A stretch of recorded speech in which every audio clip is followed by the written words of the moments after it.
Salut les cuistots, c'est Alex et bienvenue dans Bonjour Plugin, l'émission où je vous présente une extension WordPress. Alors aujourd'hui, on va s'intéresser à Yoast SEO, l'extension de référencement phare. Alors c'est vrai que j'ai déjà traité Yoast SEO dans Bonjour Plugin, c'était l'épisode numéro 11, mais là, pas mal d'eau a coulé sous les ponts. Ça fait même 4 ans que cet épisode précédent a été tourné, donc je me suis dit qu'une mise à jour ne serait pas de trop. Donc je vais vous présenter l'extension en détail, vous allez voir comment elle a évolué depuis, et j'espère que vous allez apprendre plein de choses pour configurer correctement vos sites WordPress pour le SEO. Si vous êtes prêts, eh bien on commence juste après ça.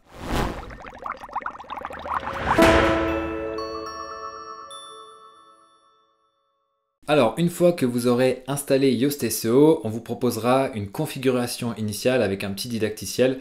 Donc là, c'est assez simple, hein. Vous avez ici, il n'y a rien à faire, vous mettez continuer ici. Donc là, on continue, hop. Représentation du site, alors ici il faut que vous décriviez un petit peu votre site. Est-ce que c'est une entité, donc une société, une association, une organisation non gouvernementale ou une personne? Donc là moi je vais dire entité. Nom du site web, bon il s'appelle WordPress mais je vais l'appeler WP Marmite pour l'exemple. Tac, nom de l'entité, même chose, si jamais votre raison sociale est la même. Logo de l'entité, j'ai déjà mon logo. Continuer, c'est parti.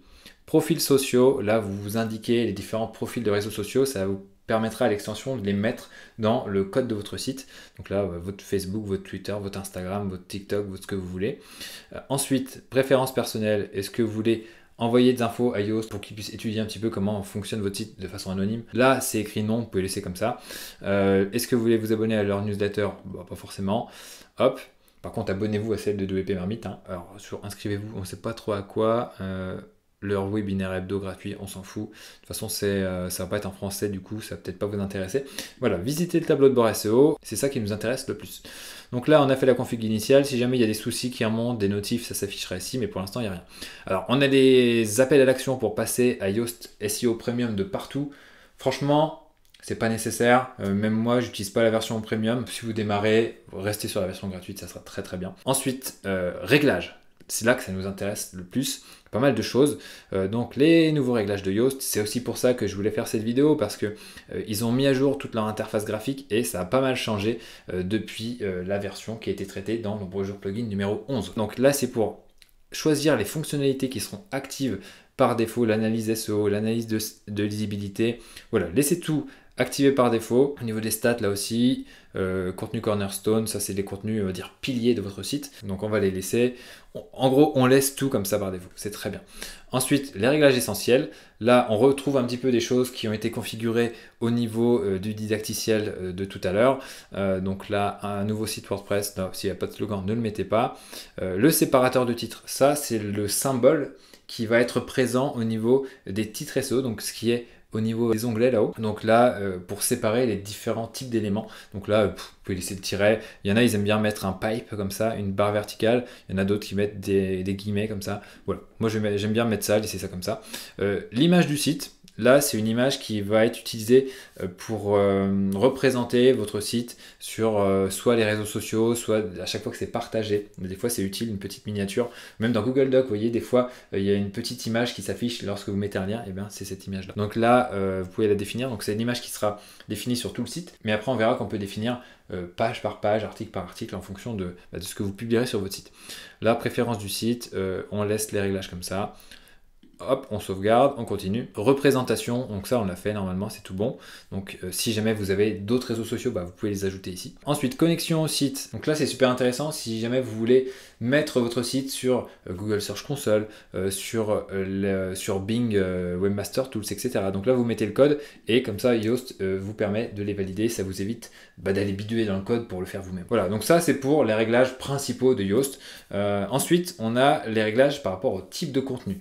Donc là, il y a les réglages de la page d'accueil ici. Alors là, j'ai rien du tout, c'est normal, tout simplement parce que ma page d'accueil a été définie dans les réglages ici, dans réglages lecture. On peut définir notre page d'accueil, vous voyez, c'est ma page accueil. Si c'était les derniers articles, et bien là, j'aurai donc les réglages qui s'afficheront. Là, moi, comme je pars pas forcément sur un blog en page d'accueil, j'ai défini ma page d'accueil ici. La page des articles, c'est la page blog.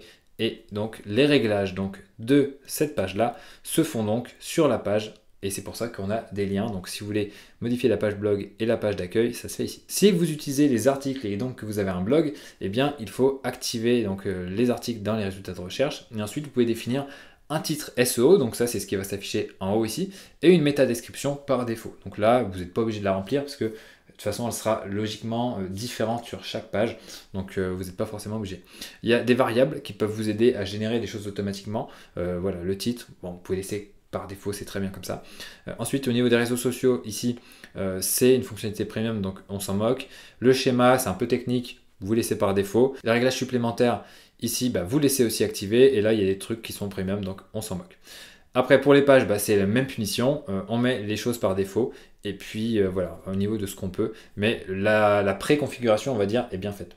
Si vous avez donc des articles, que vous avez un blog ou que vous partez sur des actualités sur votre site, il faudra donc les classer dans des catégories. Et donc ces catégories-là, ça va générer des pages. Donc chaque catégorie correspond à une page. Même chose pour les étiquettes. Donc là, tout ce qui est dans article ici, catégorie, étiquette. Chaque catégorie donc, et chaque étiquette que vous allez créer va correspondre à une page sur votre site. Et donc, il faut les optimiser pour le SEO. Donc là, c'est comme pour les articles et les pages. Et bien, là, pour les pages de catégories, donc on appelle ça aussi des archives dans WordPress, eh bien on peut définir un titre SEO et une métadescription par défaut. Et après on verra que pour chacune de ces catégories-là, chacune de ces étiquettes, eh bien, on peut définir au cas par cas le titre SEO et la métadescription associée. Les réseaux sociaux, je les ignore toujours parce que c'est premium. Les contrôles et vérifs SEO, on les laisse.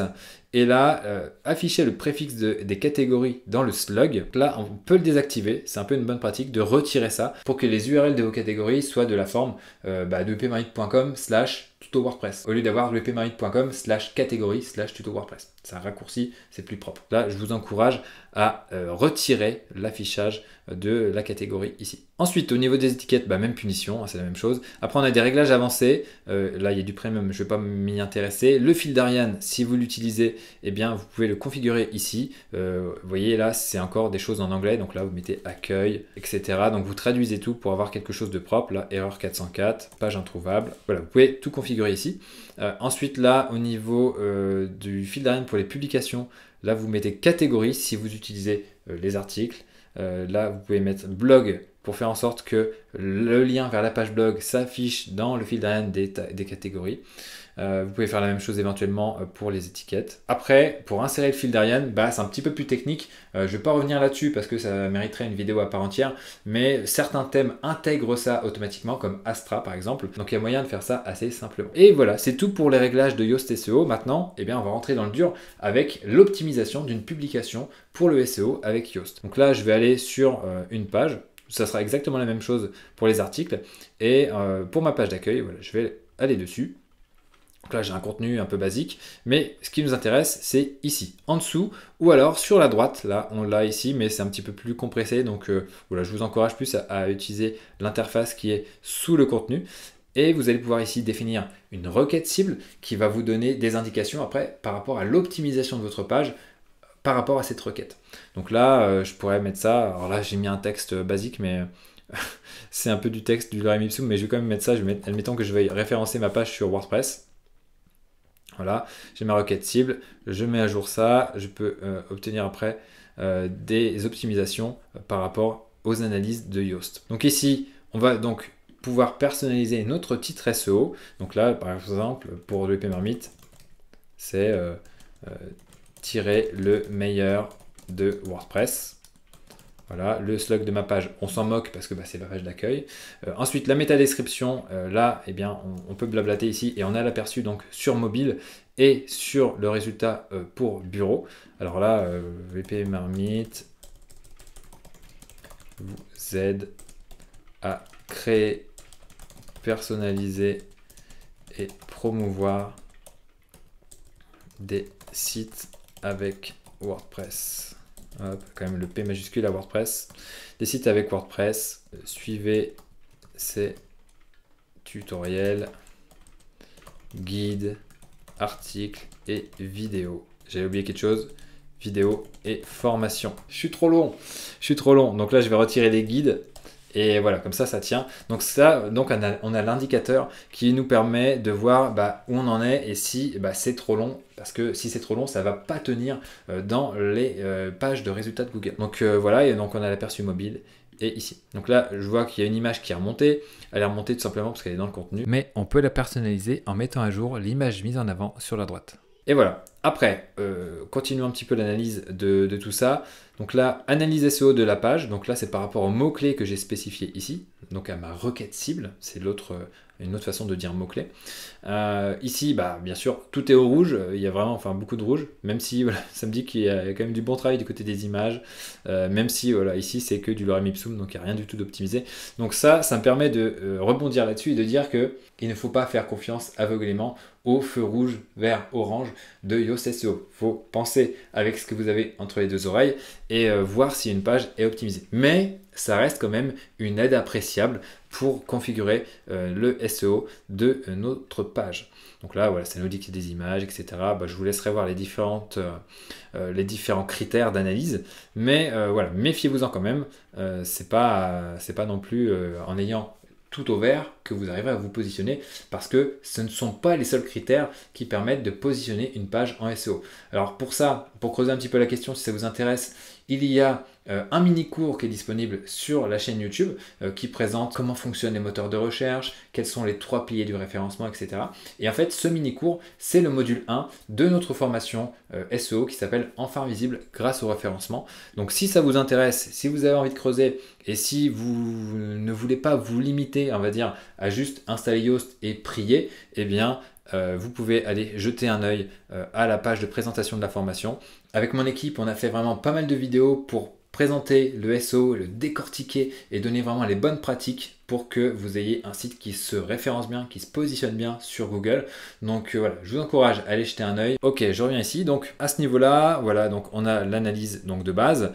Ici, il y a plein de choses, mais je ne vais pas forcément tout découvrir parce que ça prendrait trop de temps dans cette vidéo. Contenu cornerstone, vous pouvez à la limite marquer certains contenus comme cornerstone, ça veut dire que c'est des pages piliers. Donc là, la page d'accueil, c'est pas vraiment une page pilier, mais si vous avez un gros guide sur un sujet qui est très important dans votre thématique, vous pouvez le définir en tant que contenu cornerstone.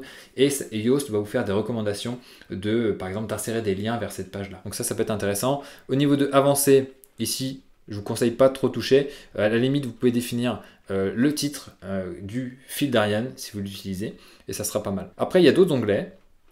Ici, lisibilité, donc qui vous donne justement une analyse sur la lisibilité, même si des fois il y a quand même des ratés, parce qu'on a quand même du lorem ipsum, hein, donc il s'en est pas rendu compte, donc c'est, on va dire, des critères assez techniques, mais ça n'analyse pas vraiment le contenu, c'est pas une analyse sémantique de votre contenu, c'est juste une analyse machine, et comme voilà, là ça fait un truc assez bête, et là, pareil, comme pour l'autre analyse, ça donne des conseils, mais c'est tout, il ne faut pas s'attendre à quelque chose d'extraordinaire.